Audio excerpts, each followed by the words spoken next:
ഇപ്പോൾ ചൂണ്ടയിൽ കിട്ടിയ ഫ്രഷ് മീനാണ് ഇത്. കുറേ തവണ എറിഞ്ഞിട്ട് കിട്ടാത്തതുകൊണ്ട് അത് വീഡിയോ എടുക്കാൻ പറ്റില്ല. എങ്ങനെയുണ്ട്? അടാറ് ഇതല്ലേ? ഓക്കെ, സൈസ് സാധനം കേട്ടോ, ഒരു രക്ഷയല്ല. എന്തായാലും ഇന്ന് ഞങ്ങൾ പൊരിച്ചങ്ങോട്ട് അടിക്കാൻ പോവാം.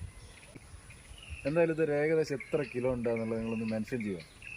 നിങ്ങൾ ഒരു അഭിപ്രായം പറയാം കേട്ടോ. Okay, thank you.